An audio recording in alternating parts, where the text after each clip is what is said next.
everybody, I'm Zenith Rule, and welcome back to In Retrospect, where I talk about one of the video games or TV shows from a while back, and we take a look at how it's aged over the years.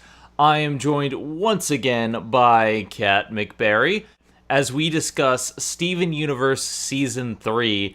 How's it going, Kat? Get out of my sky, you moke. You're in Jersey now. We're the Jerseyans. You gotta get out of our sky. Quit flying our skies, yo.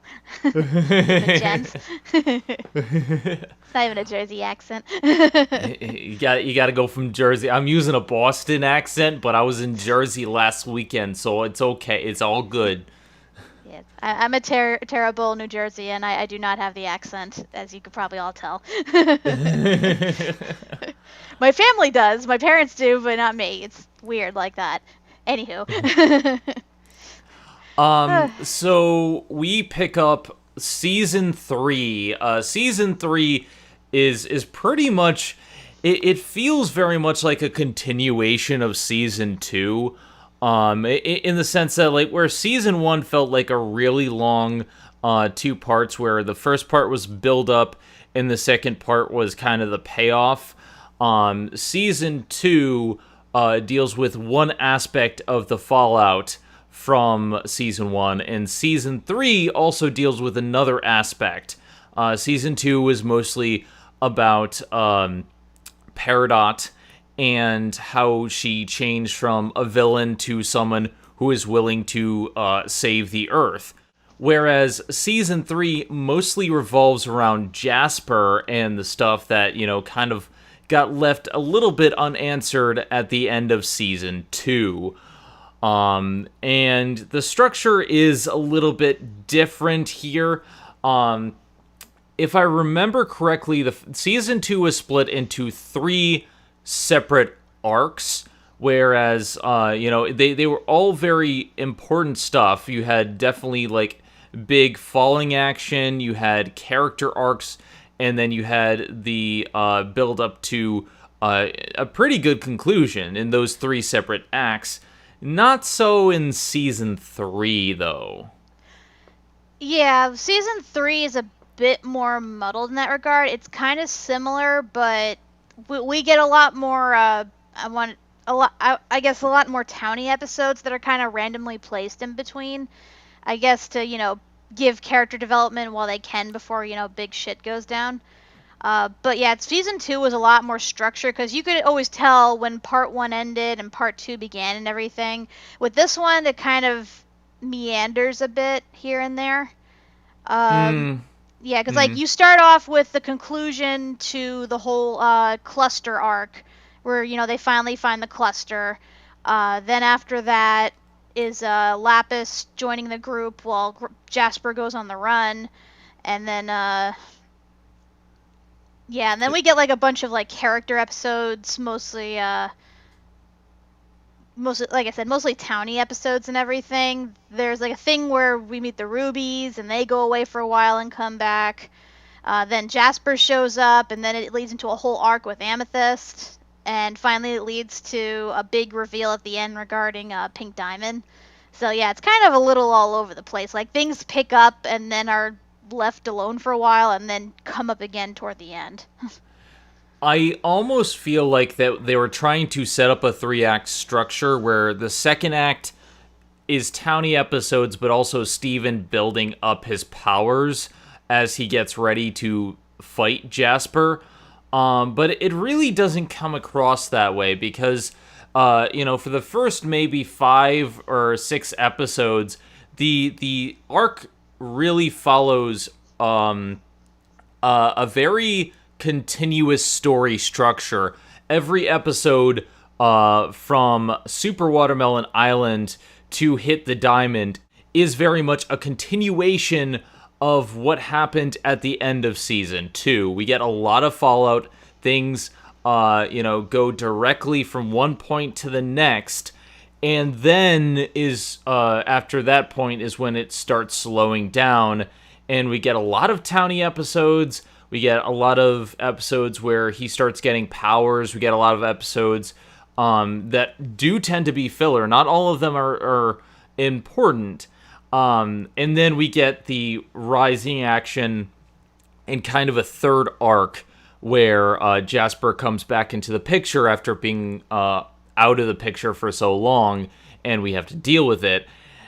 And there's also the stuff with Bismuth, which is a two-parter that we'll get into in a little bit. So it doesn't have the same level of three-act structure, but I think what I like about it is that they really, when they focus on the continuing plot line, I think it's really, really engaging. Yeah, like you said, the first 5 episodes were, pretty solid in that regard, and that they kept, picking up where the last one left over. And then it's a bit spotty in between.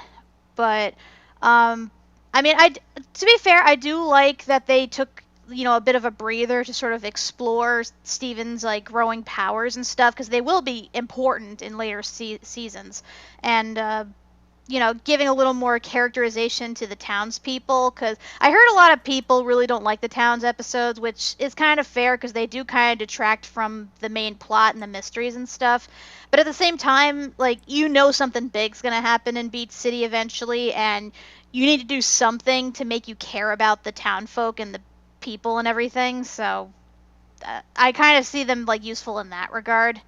But yeah, in terms of pacing, I think they could have done a little bit of a better job. Yeah, because honestly, by the time I got to season 3, I was watching it along with the rest of the public, so I was experiencing the long hiatuses in between. So it's kind of frustrating where you have 5 episodes that are completely plot driven. You wait several months, and then you get 4 more episodes, but they're all towny episodes, and then nothing for another couple months. It's kind of frustrating in that regard. It's the pacing is the problem itself, because I don't mind world building episodes, but they're not structured in a certain way, and especially because again, there's still these 11-minute episodes. It feels like, okay, we got one big story, we got a lot of little peppered filler things, some world building, and then we get big story again. It's a very different style of storytelling. I do prefer season 2, where we had filler episodes peppered in to the story arcs. But then again, not everyone's gonna like those filler episodes. I liked a lot of them simply because we got some really good character interactions. But then again, I can agree that some of them are not needed. Like the Restaurant Wars episode was kind of something that we've seen so many times before. Yeah, it's do we really need to see the whole history of the feud between the Frymans and the pizzas? Yeah, it's we've seen the pizzas and we've seen the Fryman, that we've done a lot with their families. Having them feud doesn't really add anything to the equation, and it's Kiki's pizza delivery service is better because it delves into her character rather than some people that we already kind of had a lot of history with. That and the fact that it also further explores one of Steven's powers, his whole astral projection, telepathy type power. So I think we should start by discussing another thing that this arc does, and it's kind of weird because it tries to juggle plot points at the same time, because while Jasper comes back at the beginning of the episode, we also still have the stuff with the cluster from last season that we have to deal with, and then there's a bunch of stuff with Lapis and Jasper, and they don't really always come together. A lot of the stuff with Lapis ends halfway through the season, while the stuff with Jasper is still building. And it almost is instead of season 2, where they contained these arcs pretty separately, they wanted to try to create a bunch of plot threads that we're going to continue in the future. I don't know exactly how I feel about this structure, because part of me wishes that they would focus on one plot point at a time. Another part of me is like, well, but they do have really good foreshadowing, and they have really good ability to bring things back at the same time. True, and to be fair, the show does a good job of following up on all of the plot points that they lay down. It's not like, they introduce one aspect and then you never ever hear about it again, or, it's the continuity of it has changed. Like, things do come back. Sometimes it takes a while, but they do come back. Mm-hmm. So. Speaking of things coming back, we have a return of the Watermelon Stevens in the very first episode of the season. I did not expect this to happen. I didn't either. Like, I mean, obviously I knew when you were watching it, but yeah, when they were first broadcasting the special, I'm like, wait, the Watermelon Stevens are still alive? They've built a society on like a lone island? What the hell? It's like, on the one hand, I think it's interesting how they brought it back, and how he uses he basically controls one of the Steven Watermelons to help them fight against the fusion of Jasper and Lapis, and it's like, yeah, there's some really cool things with the Watermelon people. But at the end of the day, they could have not had the Watermelon Stevens, and it would have still been a fine episode regardless. I kind of think that, in a way, the Watermelon Stevens kind of detracts from the big epic fight a bit. Because, like, on the one hand, it's good because it gives Steven a way to be there without actually being there. And it gives, like, a reason to, get the gems away from the main story of, like, the cluster and everything. But at the same time, adding in the Watermelon Stevens, because there are times where, like, they focus on them a lot, and, like, you'll see the two monsters just fighting in the background. It's like, get that shit out of the way. I want to see the monsters fight. Come on. Mm-hmm. Because it's like we finally see Malachite in action. It's like, I want to watch that. I don't want to watch the Watermelon Stevens chucking spears at shit. Mm-hmm. And then at the same time, we have Steven and Peridot drilling to the center of the Earth to stop the cluster. This first two-parter, I think, is really, really good. Oh, definitely. I love this two-parter. And again, it doesn't play out how you think it would. Mm-hmm. Like, I mean, I kind of expected the cluster to be some big, giant entity, but I didn't expect it to be basically, like, the core of the Earth. Like, it makes you wonder why nobody's ever discovered it before then, because I'm pretty certain scientists have, buried to the center of the core before. So, it's kind of weird. Actually, no. We haven't gone very far. We've only gotten a little of the way into the mantle. Human beings under that type of pressure and heat would die. Even our technology does not function that far down. Oh, okay. So it's just an assumption that the middle of the Earth is molten lava. Yes. As far as we know, granted, this is all just from me remembering a lot of stuff from science class, but if I recall correctly, all the movies where we journey to the center of the Earth are bullshit. Because nobody can withstand that pressure, but I believe the people who try to keep drilling down, after a certain point, the technology just stops because of either the heat or the pressure or just a combination of things. So, yeah, we haven't gone very far. Well, that sucks. So it is possible for the cluster to exist in the Earth. We're all doomed. I mean, they are gems, so it makes sense how they're able to get down under there. As much as Steven is part human, he is still a gem, so I can accept this. I can accept this science. I gotta say, though, it's kind of, like, disturbing, though, when you think about it, because the cluster was pretty much made up of all the shattered remains of the gems who opposed Homeworld.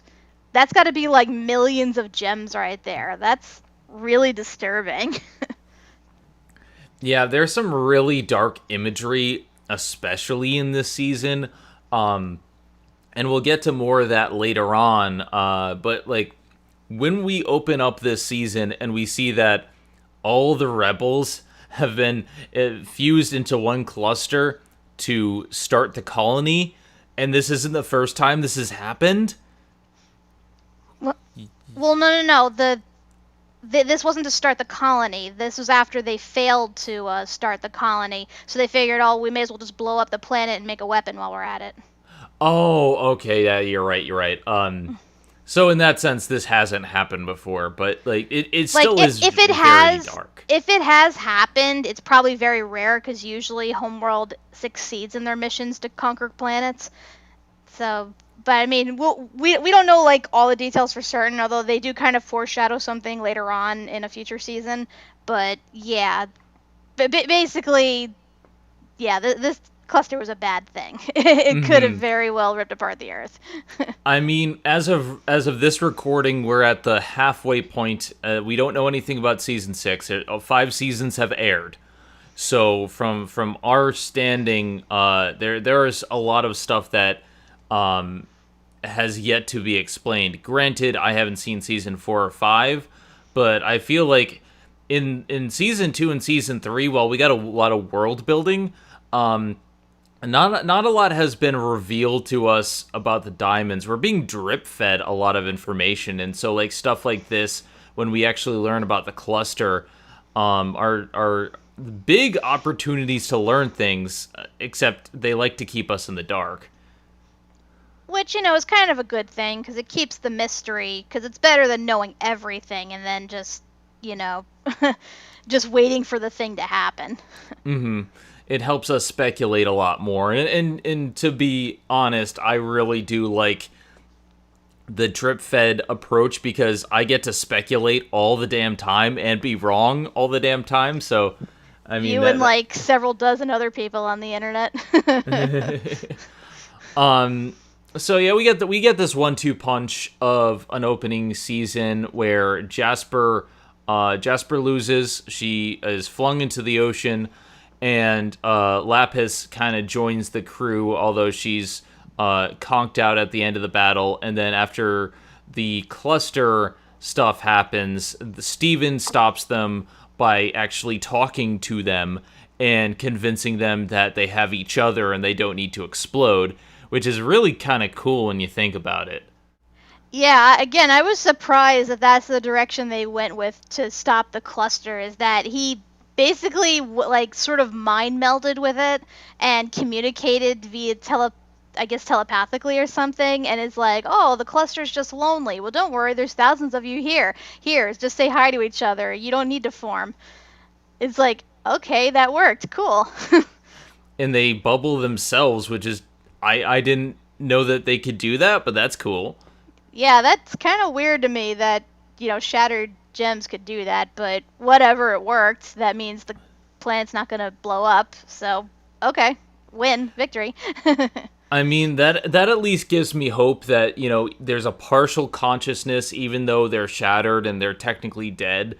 There may be a very, very slim hope of them reforming if they have the power to bubble themselves. I know, I'm being optimistic, and probably it won't happen, but I do think that, it is a step in the right direction for my optimism. I guess so. I mean, yeah, they show a good level of consciousness for basically being shattered body parts.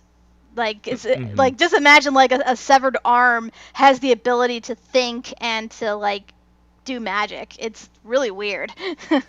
So we have those starter episodes.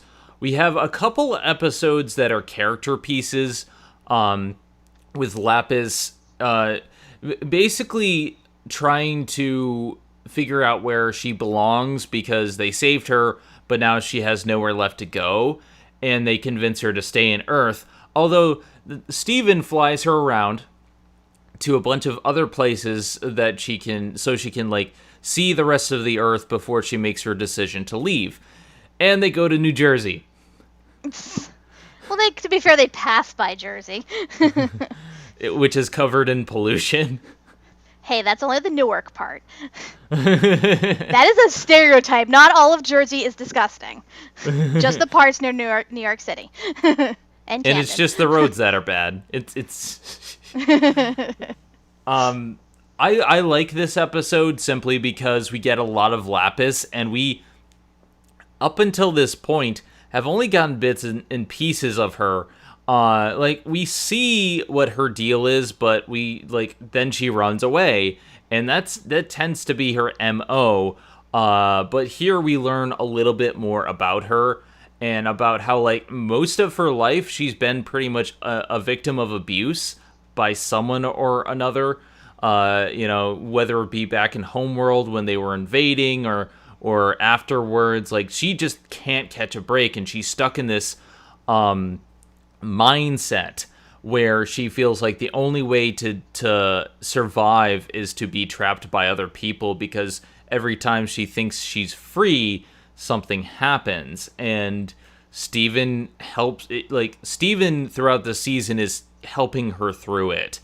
It's not an easy thing to deal with, and it can be quite heavy, but I think they address it in a pretty positive manner. Yeah, I agree. I mean, Lapis's problem is, like, she's always in the wrong place at the wrong time.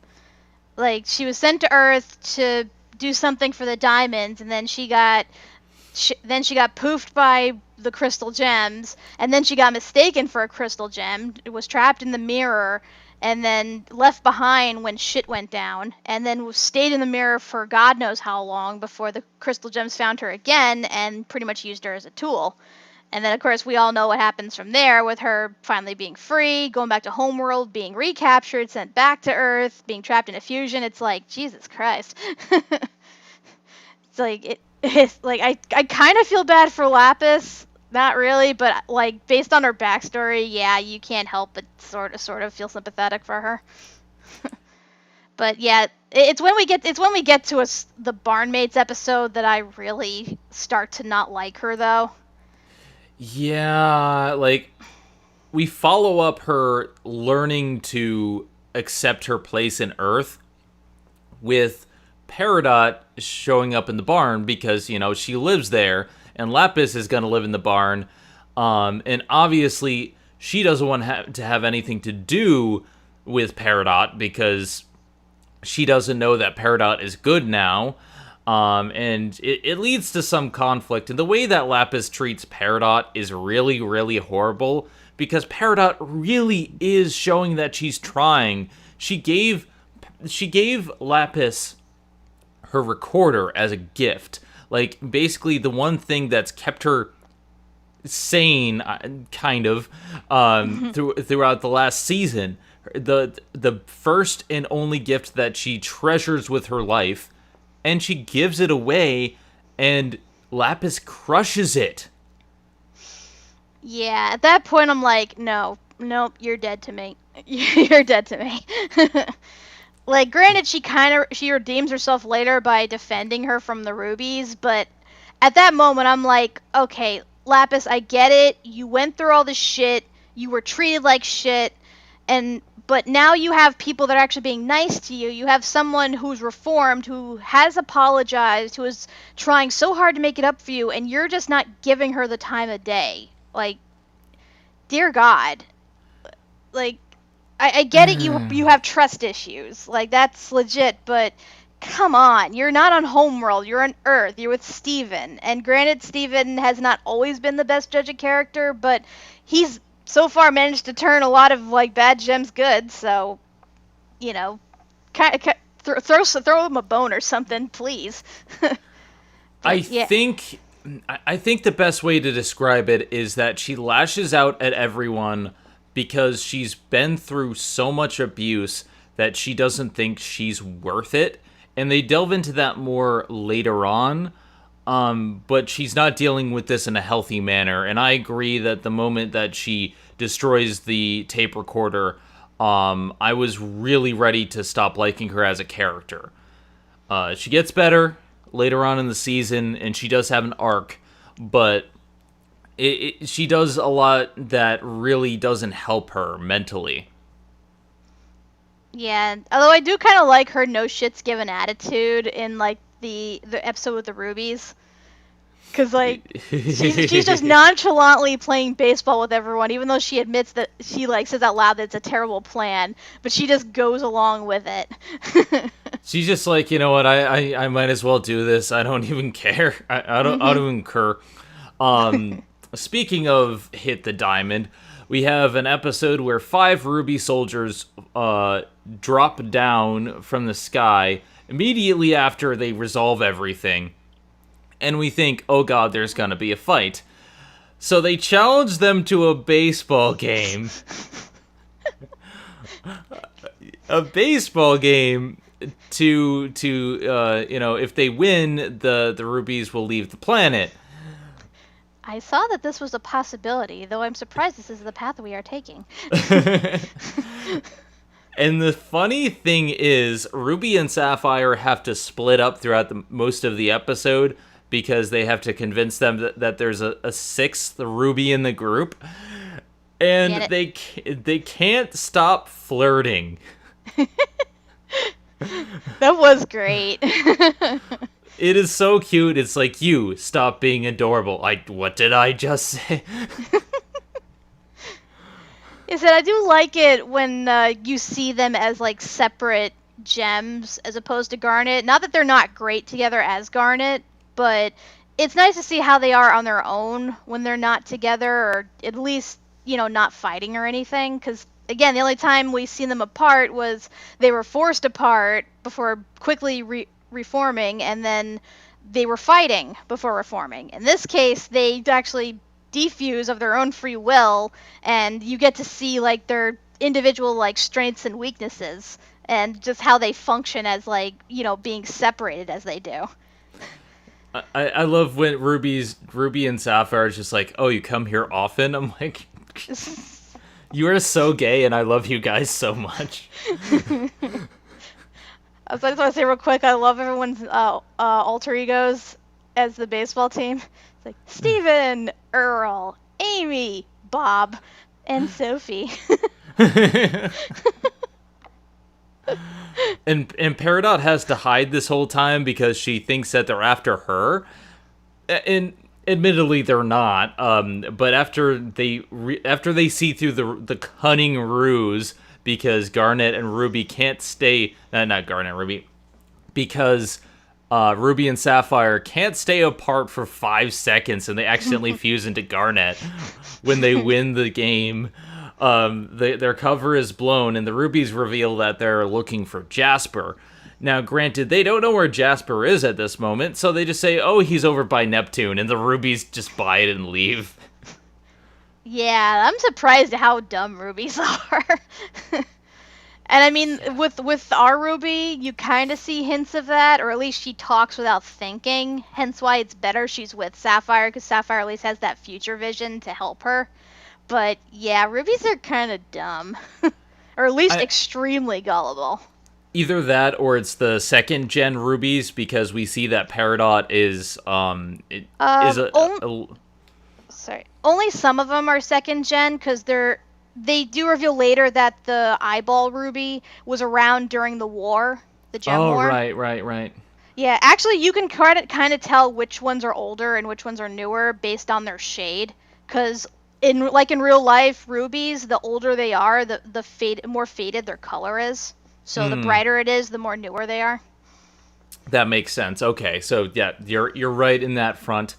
The Rubies are very dumb, and then this 5-episode story arc comes to a conclusion. And to be honest, I really liked everything up until the end of this episode because it was a nice continuous build, and then the pacing just kind of tanks for a little bit. Not that the episodes following it are bad, it's just they don't really have much to do with anything.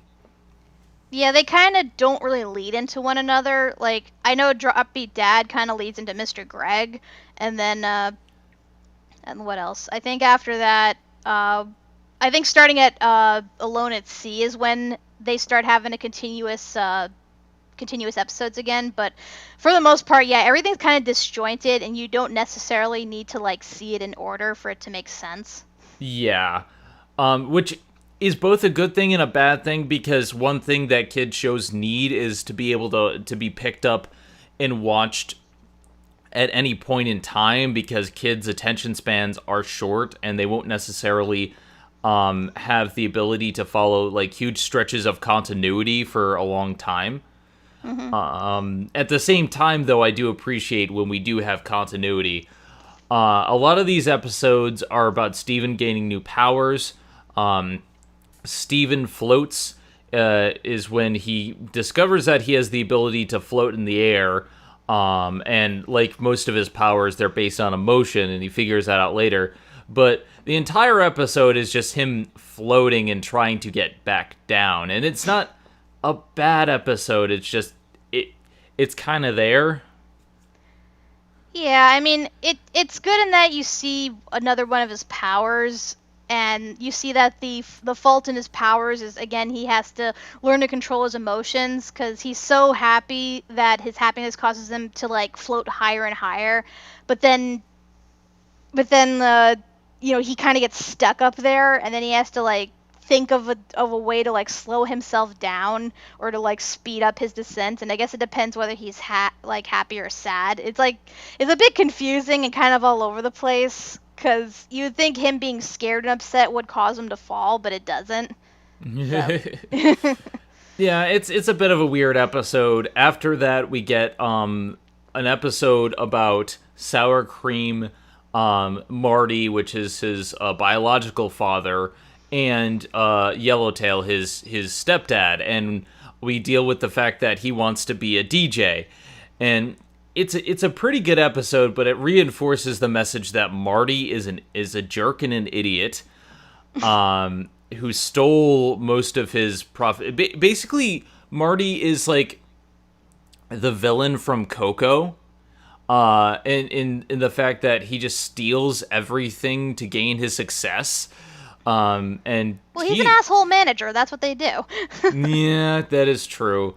And it has a nice message that, Yellowtail at the end of the day supports him as a DJ, because he's a dad just doing what he thinks is best for his son, and I like that. But this is another episode that can be kind of skipped. It's a great character piece, and I love Sour Cream, but...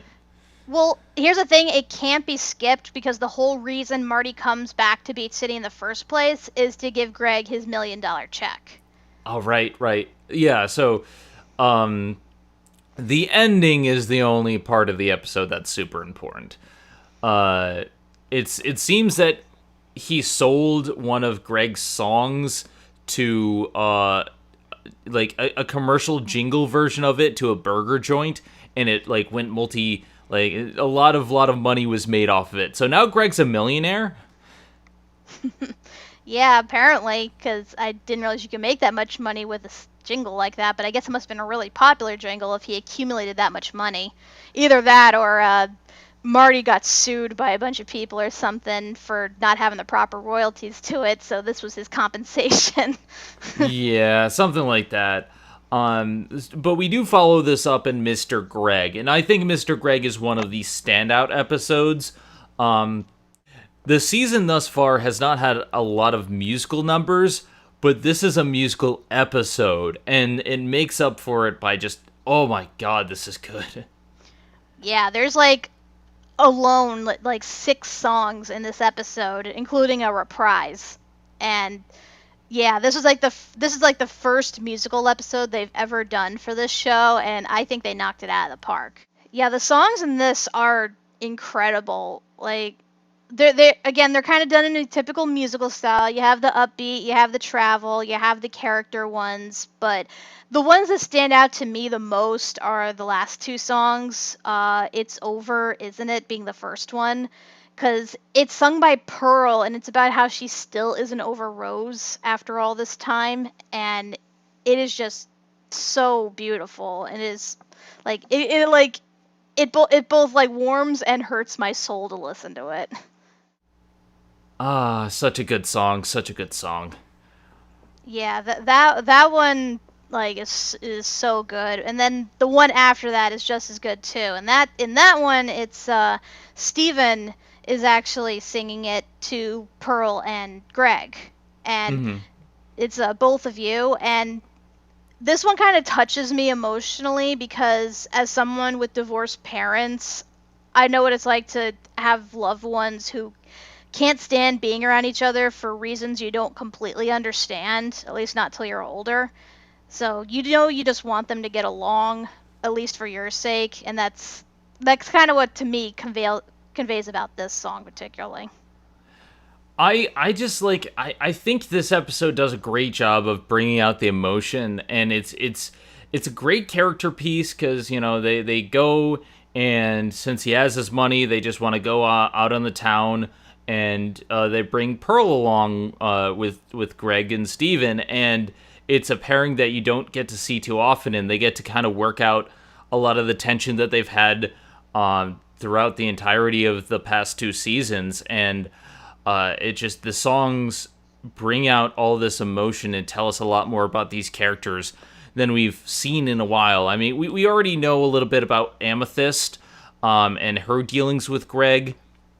Garnet doesn't really have any super history with Gregg, but Pearl does, and so this is a nice, like, just payoff to that tension between them and how everything's been building up. So I like that. I like this episode. And again, the musical numbers are just really, really good. Like this one, for instance.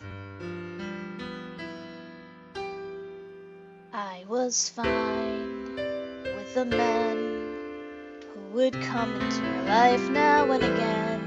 I was fine, 'cause I knew that they didn't really matter until you. I was fine when you came, and we fought like it was all some silly game over her.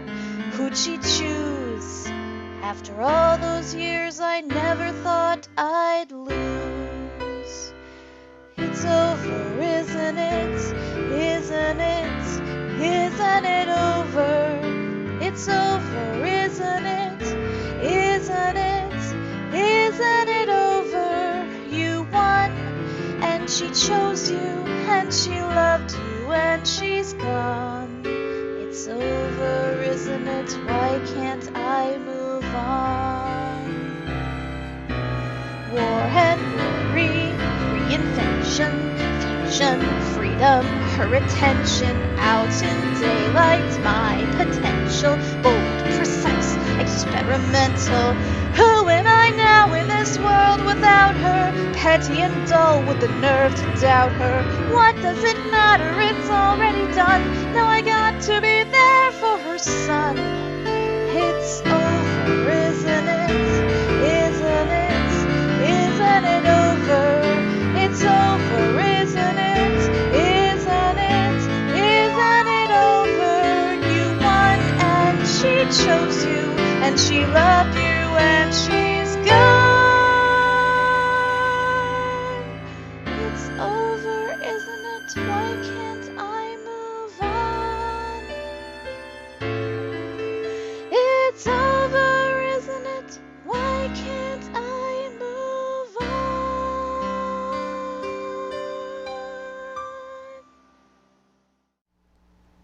And there we are. That's our musical number. This is going to be our musical episode for the season. No more musical numbers. Yeah, unfortunately, that's another problem pacing-wise with this season, is that they pretty much shoved all of their songs into one episode. Like, there's 2 other episodes that also have, like, a song. There's Gregg the Babysitter, where, of course, as per tradition, Gregg plays a song as he talks about one of his past memories with Rose. And then in the last episode, Bubbled, they play a full version of the ending credits song. But that's about it. Like, that's really about it. Like, only 3 episodes have musical numbers. That's, like, the least amount of episodes of, if any, like, season of Steven Universe so far. Yeah, there really wasn't, like, I did notice the lack of musical numbers, because up until this point, we got quite a few catchy numbers, and I had to choose. Like, last season, I had to think carefully about what I wanted to sing. Here, I didn't have a lot to choose from. So it's like, if I were to pick, probably one of the biggest problems is that one of the big draws of Steven Universe, being the musical numbers, is kind of absent this season. I mean, to be fair, like I said, they put all their A material into that one episode because they did want to make it a musical. I guess once you do that, like, what else is where else is there to go? Because, I mean, granted, we get like a ton of songs in the first season, but a lot of them are kind of like short, not that good in some respects.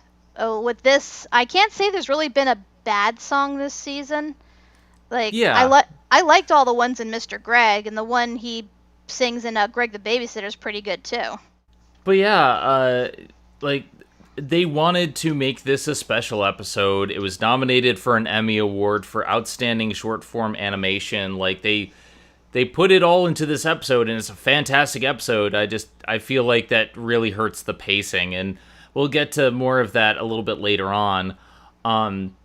From here on out, again, it's still more character pieces. We have Too Short to Ride, which is Peridot and Steven and Amethyst visiting Funland, which is Carnival, and she's too short to ride, and she's trying to come to grips with the fact that she can't shapeshift and really use her powers. But the real meat of this episode is she finds out she's a metal bender. I know, like, that's so, like, I wouldn't say it's random, but it's just so weird how it just came about, like, and, like, here of all places. Because, I mean, it kind of makes sense when you think about it, because when she uses her limb enhancers, like, she has her floating fingers and everything for her screen, but I kind of figured that was part of the tech. I didn't think that was actually from her, unless she didn't realize it either. I think part of it is also that she had an object that she didn't want destroyed, and she unconsciously used her powers to save it. And she's still not in full control throughout the season. We see that she's getting better, but not in full control.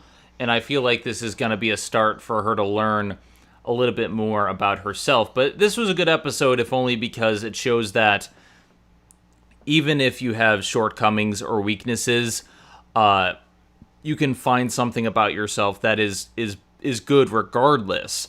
I think it's a good lesson to teach kids that if there's something that they're not as good at as other kids, they can find their own unique attribute and really strive with that. Because a lot of kids compare themselves to other people, and I think this is a good message for them. Yeah, I'm definitely glad they didn't go the traditional route you see in most cartoons where they're like, oh, I can't do this, I'm not good enough. So they practice and practice, and then finally at the end they're able to do it. Instead, they go in a totally different direction. Like, it kind of reminds me of an episode of Legend of Korra, in which Bolin is trying to learn how to do metal bending, but he just can't do it. Like, he's really good earthbender, but he just could never, ever, like, get the hang of metal bending. And then during one of their battles, he discovers he's a lava bender. And that is just, to me, like, way cooler. So, yeah, it's like stuff like that, like, that you don't see coming, that just adds a whole new dimension to the character. I think that's really cool. I mean, Peridot is still one of my favorite characters in the show, and this episode of how she's able to deal with her own shortcomings is one of the better ones. I still think her dynamic in the show is much needed. Let's see, next episode, the new Lars. It's not a necessarily good one. It introduces a new power for Steven. He can possess people. Well, it's not new. We already knew that from the Watermelon Steven, but this is the first time he's actually possessed a human. And yeah, it's horrifying. Honestly. It is. Like, it's still funny, but it's horrifying. He goes around, he tries to help Lars, and Lars proves that he's still a jerk, because when he's like, Steven does things that are really, really nice, and then everyone likes the new Lars, and Lars hates it. I'm just like, what is wrong with you, Lars? Like, the only person who likes him for himself is Sadie, and I still don't see what she sees in him. I don't I kind of agree, but at the same time, it's like I can understand him being upset because it pretty much proves that nobody really likes Lars for who he is, and that they much prefer that he changes. Like, how would you feel that if it happened to you, if somebody possessed your body, hung out with your friends, and it turns out your friends like them better than they did you? Like, that kind of hurts. Including, like, especially if, like, your own family even thought that the other person was better than you. Like, that sucks. But, again, I think the whole reason this episode is needed, though, is because it actually opens Lars's eyes as to what an amazing person Sadie is. Because she's the only one who does not like Steven as Lars. She likes Lars for who he is. And he finally wakes up to that and actually starts to pay attention to her properly. Mm-hmm. I don't know. This is probably one of my least favorite episodes this season, simply because of I don't like Lars. So no, I totally agree. Like, aside, the whole possession of the body aside, again, Lars is still a huge jerk, and it's kind of funny to see him freak out that everybody he knows and loves likes Steven better than him in his own body and couldn't tell the difference. But I also really like the gauges that his parents got him. Those purple heart gauges. I mean, come on. Those are nice. Yeah, but you know how teenagers are. If it's from their parents, then it's lame. Doesn't matter if it's cool or not. Yeah, you people are lame. I'm gonna be cool. Speaking of people being lame and wanting to be cool, the next episode is one that I wholeheartedly love for a couple of reasons. One, it's called Beach City Drift, and it is a parody of Tokyo Drift. Fast and the Furious Tokyo Drift, which I have covered on this channel before, and when I first saw it, I'm like, this is amazing, especially because the end race that they use in Tokyo Drift, they parody that. Like, this is a race from the top of a hill down a winding thing, and it's just like, I love that. I love it so goddamn much. But the crux of the episode is the person we don't like, which is Kevin. Oh, Kevin. The only person we hate more than Lars and Ronaldo. Kevin has, like, he has a fancy car. He's the best at racing. He beats even Ronaldo down.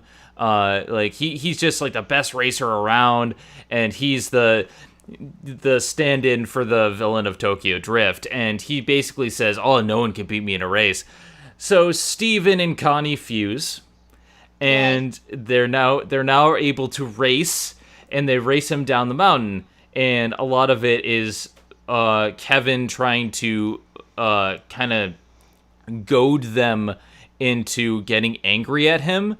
A lot of the episode is about them realizing that they don't have to win the race to feel better about themselves. They just race to have fun, and that's what they like. And I like that. I like that message of the episode. But I don't know. For me, the real treat is seeing a Fast and the Furious parody. Like, I heard, too, that not only does it parody Tokyo Drift, but it's also parodies, like, another racing anime. I don't remember the name of it. But, Drift City, that's what it's called. It's like a Korean MMO. So, but, yeah, I do like that. I mean, I don't watch many racing movies, but I did appreciate all the tributes to that. Also, I find it interesting how, out of everybody we've met in this series so far, like, think Ronaldo, Lars, Jasper... Like, we've come across all these villains, we've come across all these characters that have been assholes or jerks or at least tried to kill Steven on occasion, and he would either, forgive them or try to come at them with sympathy. With Kevin, he flat out hates him. Like, there is no middle ground. Like, Kevin is the only person that Steven just flat out, like, simply hates. And I just find that really interesting. And the only reason he hates him is because he made Connie uncomfortable. That shows he's the best boyfriend. Oh, yeah, I agree about that. And, Kevin deserves the hate for, trying to dance up on a woman who told him no. But I just find that funny, you know, because he's had these characters that have tried to kill him and he's forgiven them no problem. Whereas with Kevin, it's like he goes all out to try and like beat him. It's just so funny to me. I think the best way to describe it is, I'm gonna quote One Piece here. You can hurt me, you can insert me, you can try to kill me, you can even spit in my face, but if you hurt my friends, then it's on. That's a paraphrasing, but yeah, essentially, like that's how it is. Like, you don't mess with somebody's girl. But True.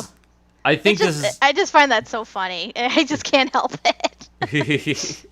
I think this is definitely the highlight of the filler episodes because, while I did like Mr. Gregg, it isn't technically filler. This is just a fun filler episode. I will say, though, something happens in it that does get referenced again next season. I won't point it out, though, but people listening, you know what I'm talking about. Then we have Restaurant Wars, which we talked about. It's basically a feud between two families. It is Romeo and Juliet, and they even parody Except that. Not really.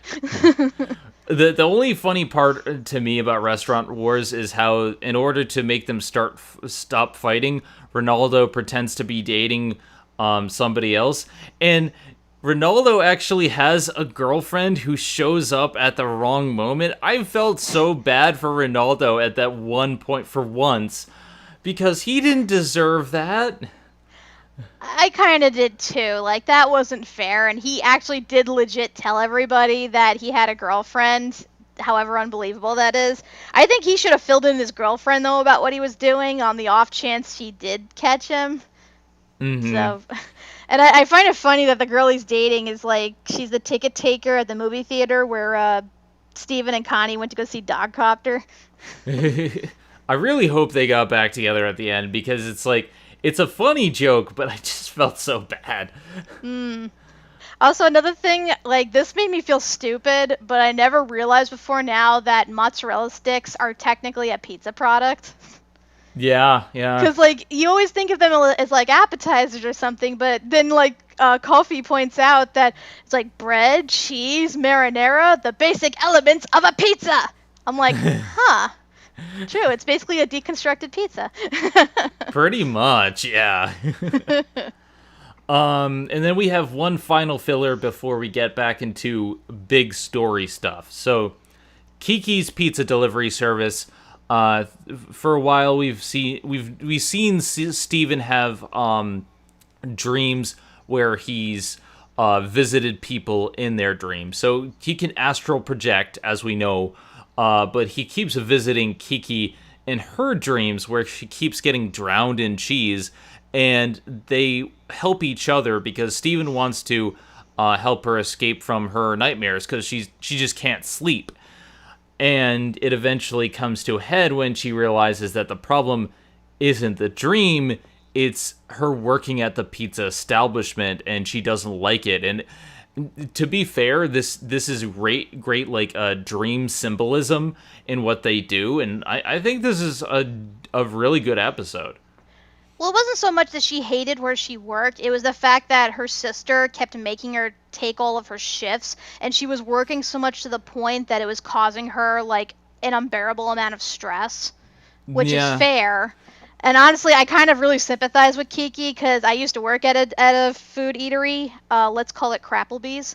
And yeah, there are times where I worked like 45 plus hours a week, and I would have like dreams where I was stuck in the restaurant, and all the bad stuff would happen. So I totally sympathize with her on that regard. And yeah, I do like how this is like, it's not so much about her having nightmares. It's more of her learning to say no and learning to take care of herself and put her needs first.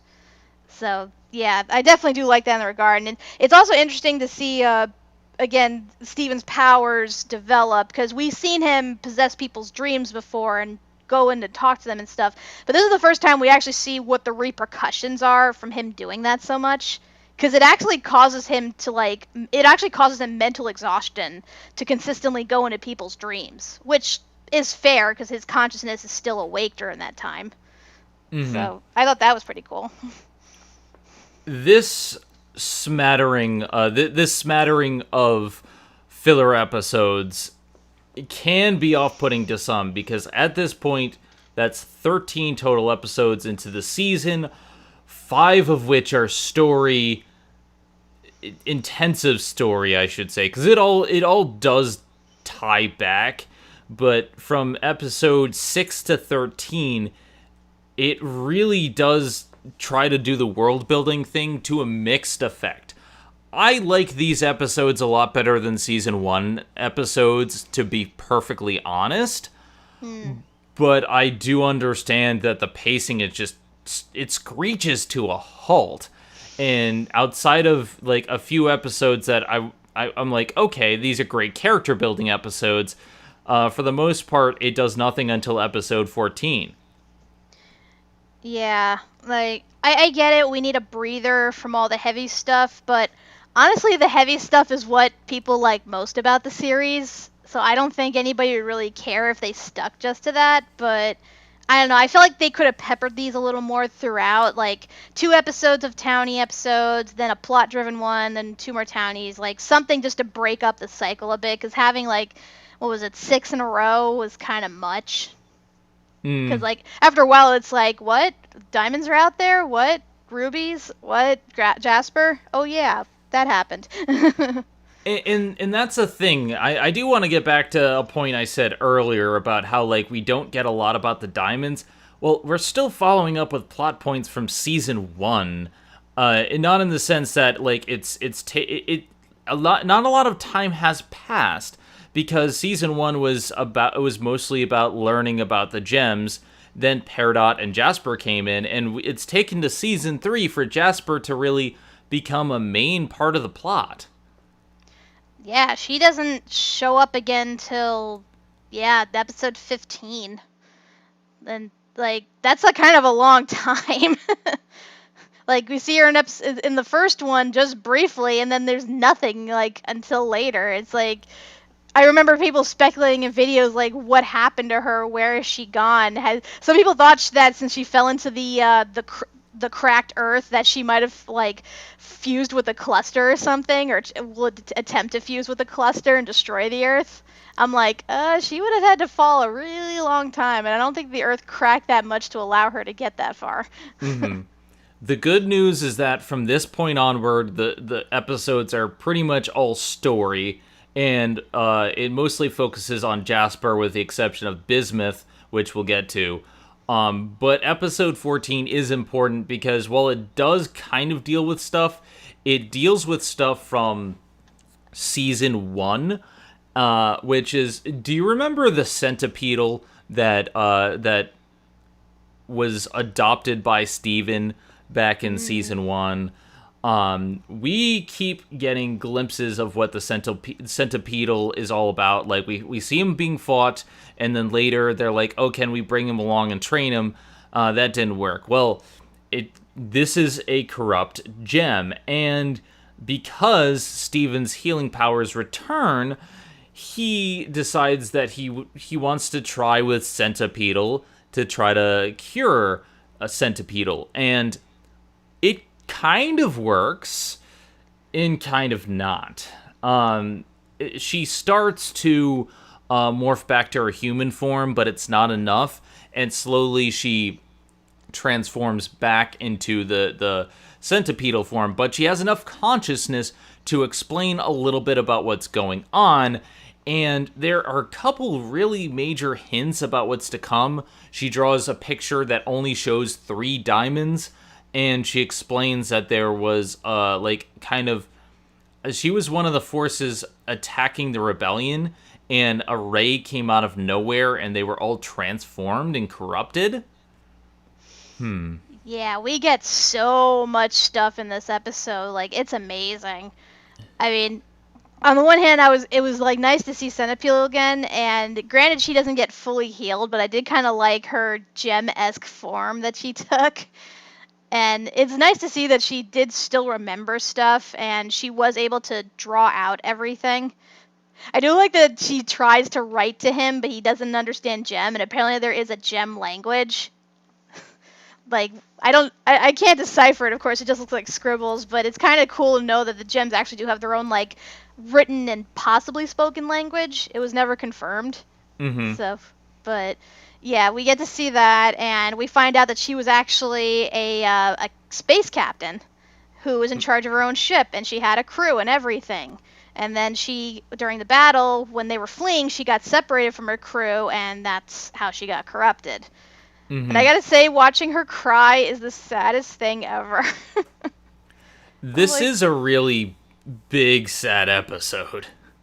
I know, when she's slowly turning back into her corrupted form, like, and she's just screeching in pain and terror, like, oh god, my heart just clenched. I'm like, you poor thing. Like, and it sucks because, like, Steven's trying to, like, heal her again and trying to, like, help her retain the form, and he just can't. And she's trying so desperately to get to where she believes her crew is. It's heart-wrenching. Like, granted, it kind of has a bittersweet ending in that she does reunite with her crew, but she's still corrupted. They all still are. So that still kind of sucks. One wonders if, like, as the seasons go by, as Steven develops his powers, that he'll find a way, but unfortunately we don't get any answers this episode. This episode is mostly about, like, foreshadowing things that happen later, and well, keep in mind too, they mentioned that Rose could never heal the corrupted gems, and her powers were a lot stronger than Steven's. So he might find a way to maybe refine his powers later where he could, but he's also, like, he's also half human, so what I wonder is if maybe he could fuse to boost his powers to the point where he could heal someone. That's possible. It's an option we haven't seen yet, so who knows? So this is where the story episodes start, like I said. The next one is a follow-up with Jasper, where Steven and Gregg and Lapis go on a boat to help her recover from her trauma, because she was trapped under the ocean for quite a while. But Jasper shows up, and it's a huge confrontation. Now, the big thing in this episode is that Lapis keeps saying that she thinks she's the horrible person. And, like, she is so, she's in such an abused mental state that she starts feeling like she's the problem in the relationship, and that if she fused back with Jasper, things would be better. Well, I don't know if she thinks it would be better, but it's more like she misses her because Jasper was sort of providing an outlet for her to take all of her rage and everything out on.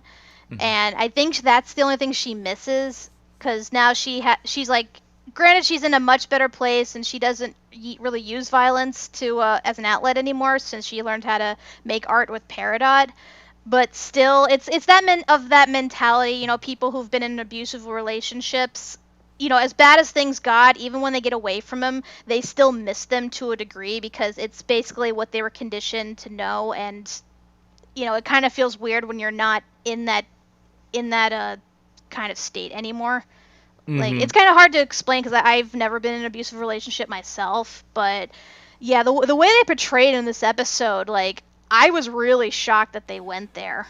Because they were actually making it seem more like Jasper was the abuse victim, because she was the one that was begging Lapis to come back to her and saying how, you know, she's changed her, she's made her, like, see things differently now, and that they were stronger together and everything. It's like, wow.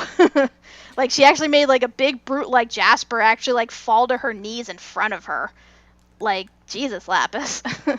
And that's a thing, like, it's a hard episode because both of them are in the wrong, and it's very hard to figure out who to root for. I mean, obviously Jasper's not a good person, but at the same time, I'm like, you know, Lapis needs more alone time, but she's blaming herself for something she didn't do. It's a very interesting episode, and I don't really have a good answer as to what like this could mean for Jasper, but this is where things really start to change because she rejects Jasper at the end of the episode, and she's off again to do something sinister in the background. We enter the Gem Hunt arc. Now, before we get into that, we have Gregg the Babysitter. I'm just going to briefly talk about it because we learn what Sour Cream was like as a baby. And he is the most chill baby I have ever seen. It's meh.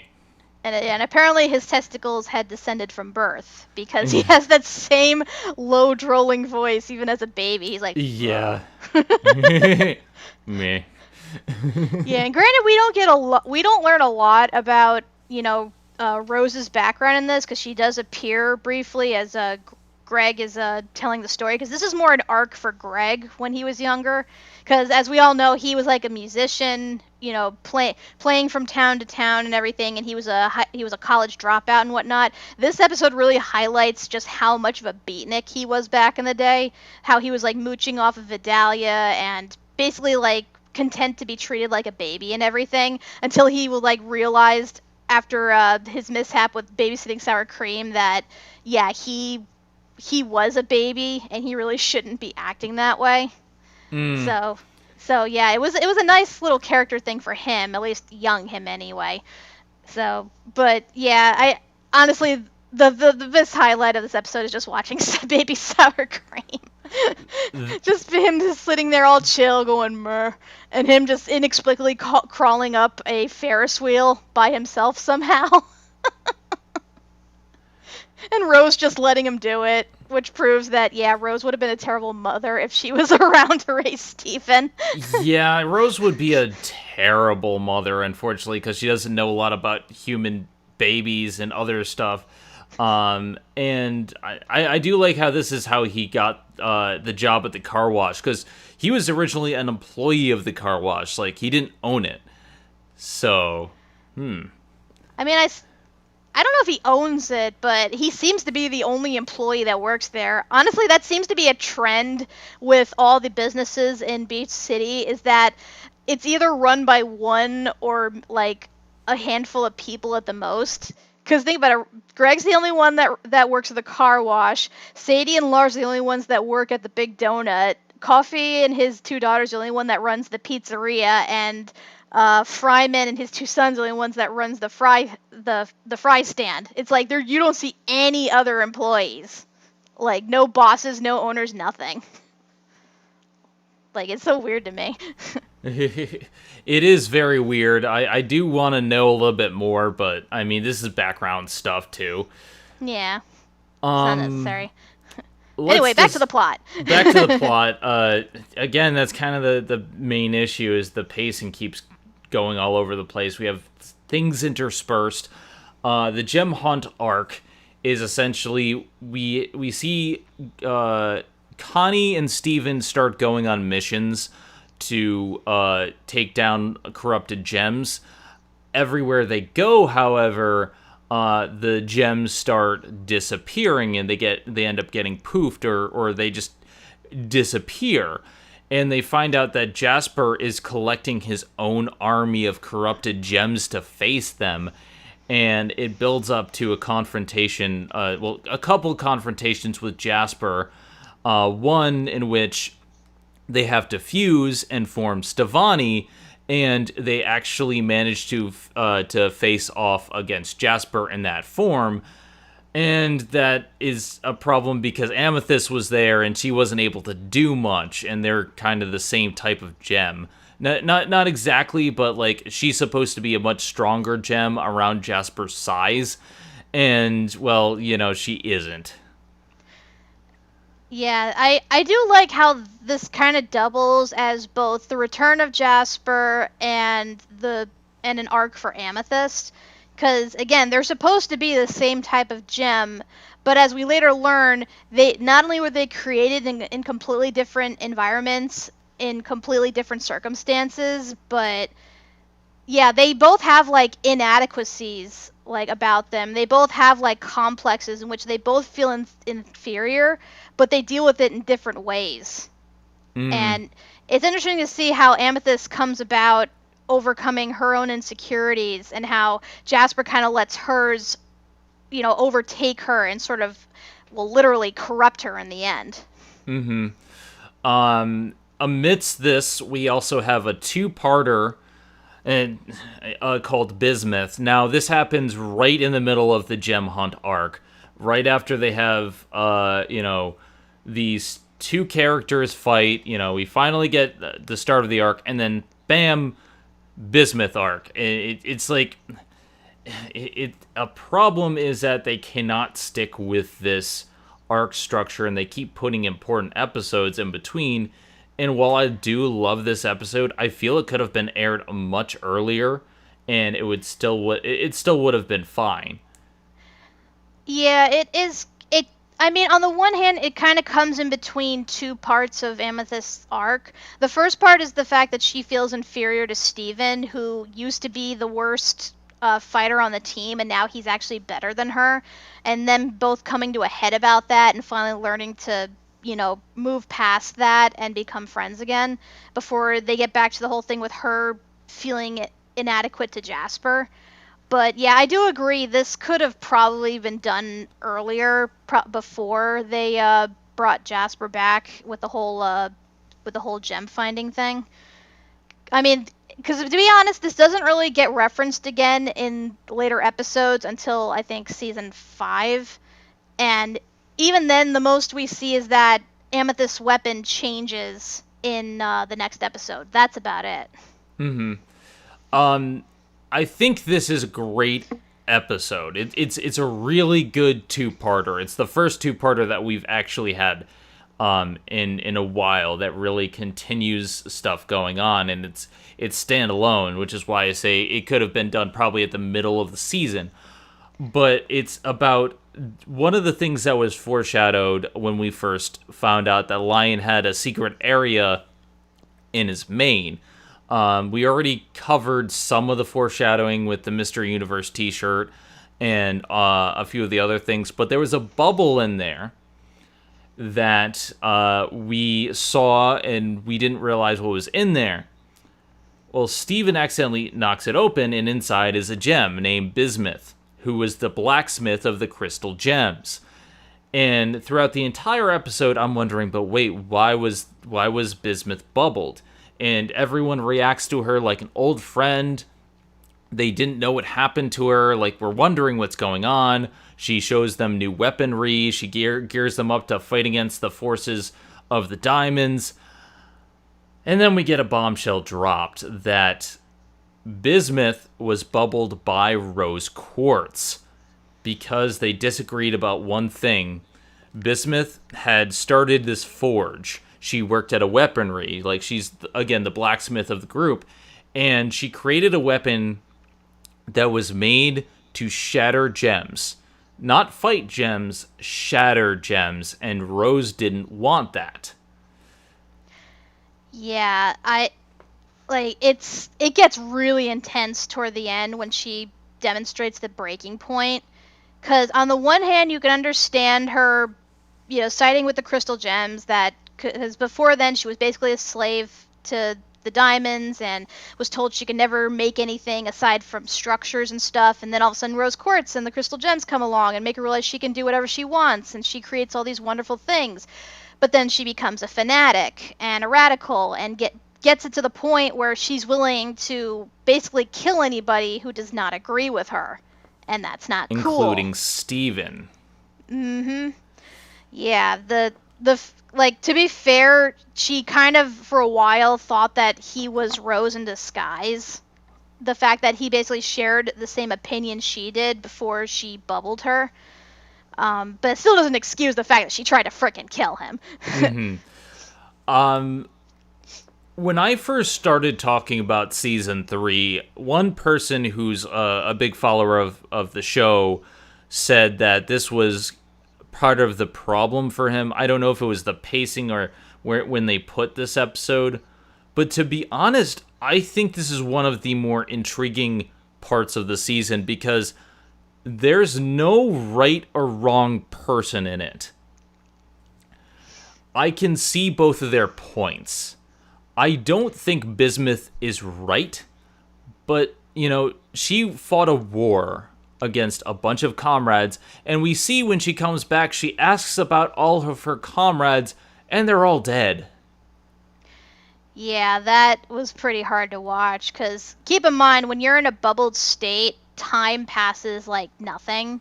Like, you wake up, and it's like, you just got bubbled. Like, for her, what has been thousands of years for everyone else has been like a few seconds.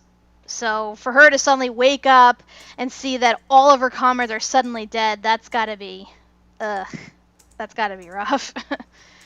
But one other thing that I noticed, this is like the first time that Steven's encountered somebody who started off as an ally and then became an enemy.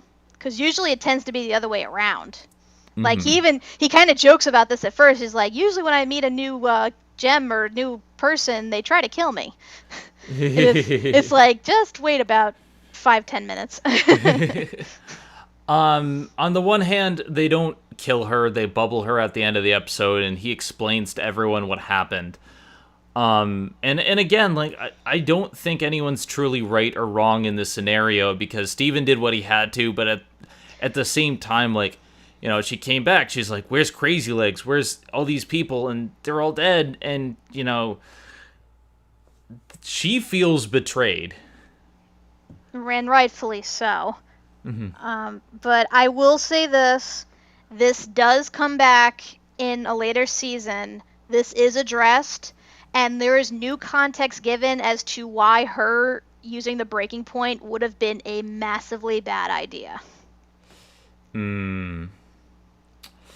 So, like, this episode illustrates one major thing for me.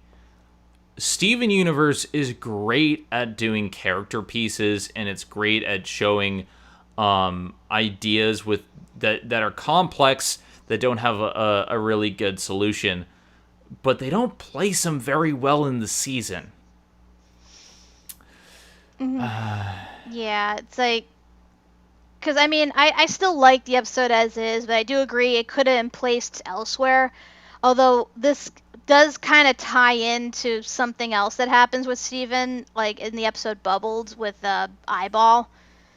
Following the trend of where he tries to be nice and help out people, and then it ends up blowing up in his face unexpectedly. So I guess that's what they were going for. Yeah, and the same thing with Jasper, too, because, again, he tries to help Jasper, and that blows up in his face, too. So, and this will get addressed later. Anyway, back to the plot. Anyway, back to the plot. We have the second half of the final part of the arc, where basically we have Amethyst and Steven and Peridot grouped together to fight Jasper. Granted, they were initially trying to help Amethyst get over her insecurities to Jasper, but Jasper shows up, and they find her in possession of all these corrupted gems, like hundreds of them, and they end up fighting. And the best part is that Amethyst and Steven fuse. I love this. I love this. I really do. Not only is it important because Steven says, it's fine that you can't do things on your own. Let me help you. Like, that interaction was great. But Smoky Quartz is amazing. Yeah, I really like her design. Like, they did a really good job of fusing the look of Amethyst and Steven. And I love how her weapon of choice is a yo-yo. And she can make multiple yo-yos. And I think it's interesting, she has 3 arms, whereas, like, normally it's a fusion, like, they add extra limbs, but normally it's the amount for the person. So it's like, I guess it's a callback to the stature of Amethyst being smaller. True. That would make sense. I also find it interesting that we actually see what the beta kindergarten looks like for once. Because up to this point, we only saw what the Alpha Kindergarten looked like, and yeah, it's definitely like huge and imposing and everything. But you see the direct difference though, like where that one is all nice, neat, and organized and everything, with the exception of Amethyst's hole. This one, like they did a rush job on, so all the holes are like kind of warped and of different sizes and shapes and everything. So. And it's funny because like Peridot's like she's first trying to make Amethyst feel better by saying, oh, well, look at don't feel bad about yourself. You came out of the Alpha Kindergarten. That was the best one. Look what Jasper came out of. It's the Beta. It's all like, gross and it's all disorganized and stuff. And then they see the hole she came out of, and it is massive. And it is like the perfect exit point, which to me is like, Jesus Christ. like her whole, she said her whole going all the way back was solid glass. Like that is really damn impressive. Oh yeah, that's like that's a hole. That is a hole. But it also demonstrates that it doesn't matter where you come from that makes you who the person you are. Because Amethyst came from the best kindergarten, but she came out slightly deformed. Whereas Jasper came out of like the worst kindergarten, but she came out perfect. Again, it shows it doesn't matter where you're from as long as as long as you play to your strengths. Mm-hmm. And there's some really good messages here about overcoming your weaknesses. And before this, we do get interaction with Peridot and Lapis, and Peridot is trying to console Amethyst, because Peridot's been through this too, because she feels inadequate a little bit. But we get some really nice humor where they show what her and Lapis have been doing with their free time in the barn. I love how they're basically two lesbian art college roommates. I ship it.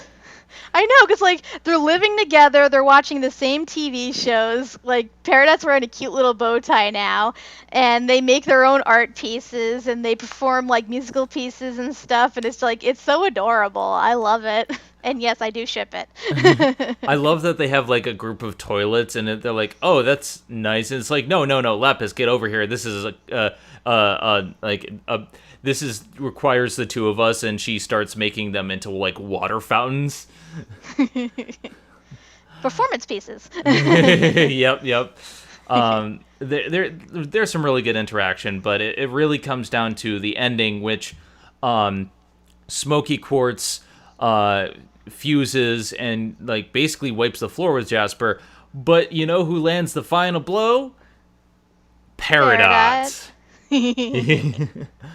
I really liked that, especially because Peridot's over there. She knows she can't do anything, but she's like, guess what? I'm a metal bender, and she tries to bend some of the metal and kind of fails. But at the end, just when things are looking bleak, she just gets the final blow and poofs Jasper, and I'm like, yes.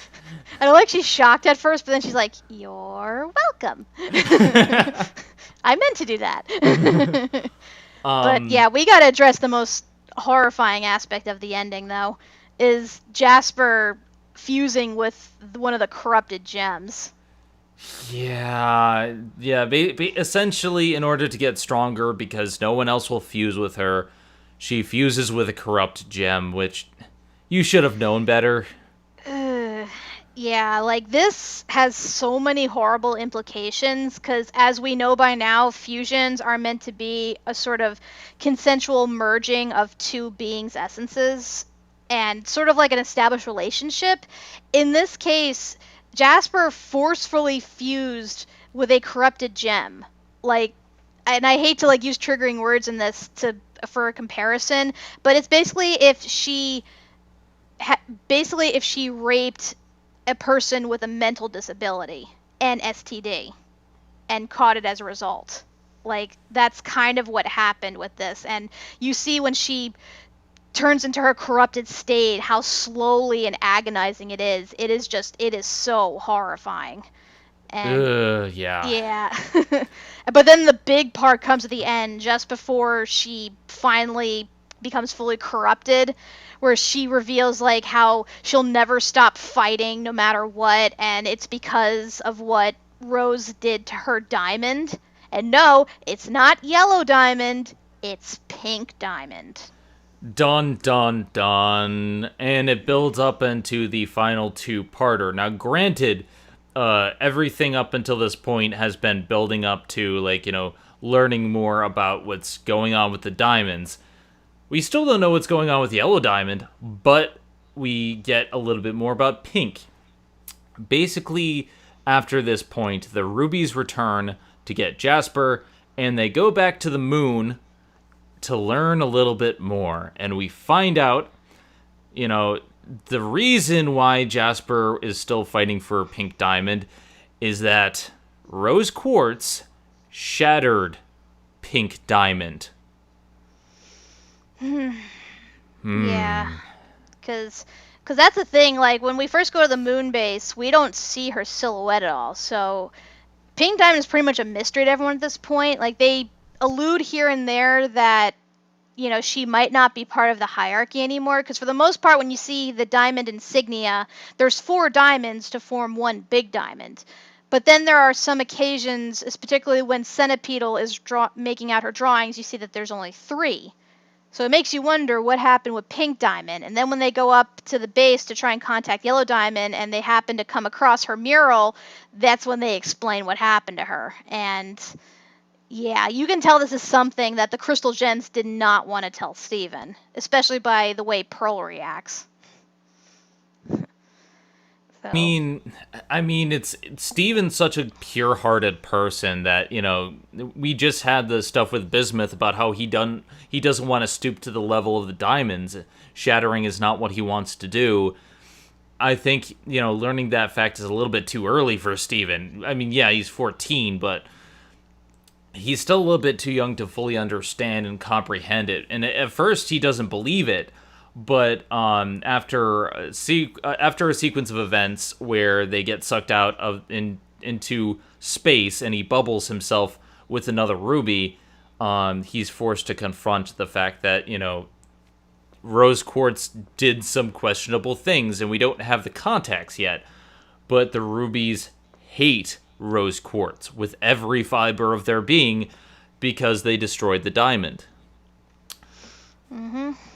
And that's where the season pretty much comes to an end. Like, Steven gets picked up from his bubble after Ruby tries to kill him, even after he saves and heals the Ruby. But yeah, he gets picked up by the Crystal Gems, and the episode kind of ends on a very melancholy note. The season really just ends on, like, okay, what's going on? I have a couple questions, though, and I don't think I'm gonna get answers to this, but I know they grow other gems, but there's only 4 diamonds. Is a diamond grown in the same way? Like, why are there only 4 diamonds? Or are there more in the big universe? Like, I'm kind of questioning what's going on with that. We've not yet received an adequate answer to that. I'm going to assume it takes, like, something special to create a diamond because they're supposed to be these all-powerful, like, flawless beings. So I don't imagine it would be something as simple as just, sticking an injector into a rock and then hoping a diamond comes out. I think something special has to be done to create a diamond, and it must be like a huge, like, long, arduous process, hence why there's only 4 of them. Mm-hmm. So, like I said, we have yet to receive that type of information, but I can say for now, as of the time of this podcast, as of the episode Legs from Here to Homeworld, there are only 4 diamonds. Okay. And, that means shattering a diamond is a very big thing. Another thing that you pointed out to me, this was Pink Diamond's only world. If you look at the full murals, you see how many worlds that each diamond has. Pink Diamond was the youngest, and she only had 1 colony, Earth. Mm-hmm. So, yeah, like, there's a lot to unpack here, and it really ends on a very bittersweet note. But for me, this season, the second half in general, raised more questions than it answered in a lot of ways. Yeah. And I'm speculating, but a lot of me just I kind of want to watch the next season because I feel like this season, it almost could have been mixed together with season 2. Season 2 had much better pacing, but it's like this had a very good start, a kind of disappointing middle, and then a lot happening at once, but it was all jumbled together. And looking back, I enjoyed this season a lot. I think that the individual episodes are better than season 2, but the structure is worse. Yeah, I agree with that. Because on the one hand, we kind of take a much darker turn with this season.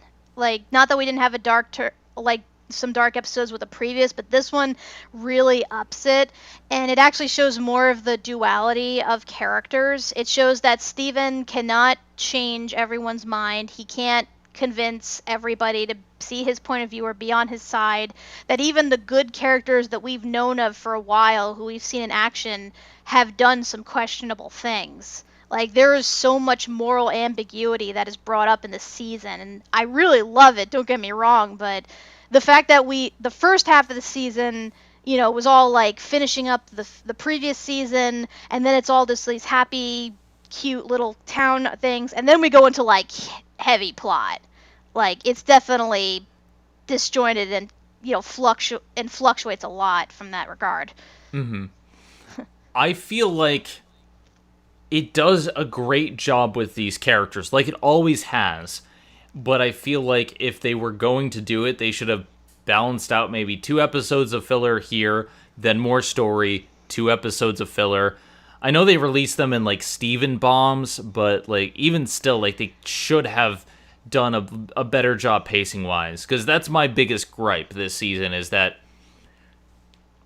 they seem like they put everything in one basket. We saw this with the musical aspect of the episode. It was all in one basket. The same thing is to be said with their storyline episodes. It's like all in one basket, all at once, when it's not being broken up by an episode that has a completely good storyline, but is also, a very self-contained storyline. So it's like, I'm not a episode creator, so I'm not gonna suggest what they could have done to make this a better season. For the most part, I think they could have just did a better job of spreading out the filler among the rest of the episodes. Yeah, I mean, no use griping about it now, but yeah, it probably would have been preferable, and probably would have satisfied fans a little more to just see at least some plot-ridden things like here and there sprinkled throughout in the middle, because again, those hiatus waits are killer. And I know it's not much compared to other shows I watch who have even longer hiatuses, but even so, it's like, come on, throw us a bone here. Mm-hmm. I mean, it's not like the Venture Brothers, where we have years and years of wait, but it's still, like, from what I hear, it's a long wait. Now, the good of this season, because I've talked a little bit about the negative, and I don't want to focus on the negative because I still like Steven Universe. Mm-hmm. The positive is that they really do a good job focusing on what makes these characters good. Steven grows a lot. Steven grows a lot in this season. Mm-hmm. Yeah, his optimistic nature is really tested in this season. Because, again, he comes across 3 characters that he tries to help who just refuse to be helped. Who, even when they do accept the help, they turn around and betray him. Like, he's now realizing that what they were saying, the crystal gems were saying about how not all gems are good. And granted, some of them have reason to do what they do, but even so, like, the fact that he's now realizing the seriousness of the situation his mother created, like, it creates a lot of possible scenarios and a lot of possibilities for Steven's arc. But even so, there are times where it is hard to watch, because you can't, like, because Steven is, like, he's such a good person, and he does his best to be loving and kind to everyone, and then there are times he just gets totally shat on, and it's not fair. Especially the season finale. I gotta be honest. When we watched that season finale, I needed a minute. I know, like, fucking eyeball, man. Like, I get it. I get it. You're mad at Rose Quartz for what she did to Pink Diamond, and you have the opportunity to finally bring in Rose Quartz, but at the same time, he fucking helped you. He fucking, like, saved you from being a defective gem, and it just turns around and tries to fucking stab him. Like, it just further proves that rubies are dumb. Yeah. Another thing to mention is that this season is definitely squarely focused on character development. Again, we only get the stuff with Jasper, and a lot of the stuff takes place on Earth, and it doesn't deal with the Yellow Diamond threat from last season at all. Well, I mean, to be fair, like, there wasn't really a threat from Yellow Diamond. Like, granted, Peridot did piss her off, but she activated the thing to self-destruct, so she probably assumed that she was destroyed, and that's not a concern anymore. And she did send the rubies to go and retrieve Jasper. That is true, and when the rubies don't show up, they might get more to it. I'm just like, this season, again, very much character development. Even the heavy storyline episodes where we learn a little bit about the past are much more about character development than anything. That's not necessarily a bad thing, because we are over 100 episodes into the show now. As of Bubbled, that's episode 103. That's an accomplishment for any show, and they're using their time to build their characters before they get into more storyline stuff. I think that's fine. I mean, if you want to focus a season on character development, more power to you, because last season was more story development. I have so many questions. No, I understand, and don't worry, a lot of them will be answered in the next 2 seasons. Just give it time. So what would you say your favorite episodes are? Well, I definitely think Bismuth is up there. Oh, yeah, definitely. Let's see. I really liked Alone at Sea. That was a good one, too. Too Short to Ride is a good filler episode. I love what it did for Peridot. Shorty Squad for life. Shorty Squad. And Mr. Gregg. Where's the one that was in Beach City Drift? Of course you love that one. It's like, it's weird because normally I go after the big heavy storyline episodes, but a lot of the big heavy storyline episodes here are part of like longer arcs. And I feel like the best writing was actually the shorter focused episodes. Not that like stuff like Back to the Moon and Bubbled weren't good, they really were, but for the most part it serves as a oh shit cliffhanger before we follow up. What about you? I like a lot of episodes in the season. I think my 4 most favorite. First one is Hit the Diamond, just because of how freaking ridiculous that episode was and all the good jokes that were in it. I love Mr. Gregg because of, the music and the whole arc for Pearl and Gregg's relationship and everything, and the artwork is just gorgeous. Third one is Monster Reunion, because we finally get some info on Centipedal, as well as some of what happened during the Gem War. And the last one, let's see, I guess I would have to say Earthlings, because that's when Smoky Quartz appears, and we get all that, the big culmination from Amethyst Arc and like Jasper's return. Like there is some really good stuff in this season, and I only think the only episode that I really didn't like was the new Lars. I agree. Like, I would say Restaurant Wars is up there too, just because of how pointless it is. Yeah. But even so, that was more bearable to watch than the new Lars. And again, I get what they were doing, but as of this point, Lars is still an asshole, and I really hate episodes that focus on him at this point. So, yeah, that's to me is definitely the lowest point of the season. As for character development, like they didn't introduce a lot of new characters. We obviously had the Rubies, but they are more there for the plot. Yeah, but I do like how they each had like individual personalities, though. Because, like, you see other Rubies in flashback, and they're all basically the same character, whereas these 5, they wear their outfits different, and they all act different and everything, so I thought that was pretty cool. Oh, yeah. Like, they definitely had personality, and I did like their interaction, especially in the baseball episode. I mean, granted, a lot of that is just the flirting between Ruby and Sapphire. True. I like how the Rubies are basically a miniature version of the Ginyu Force. Toku Sentai, Toku Sentai, Toku Sentai. They're essentially a Sentai team, and they formed to create one giant robot.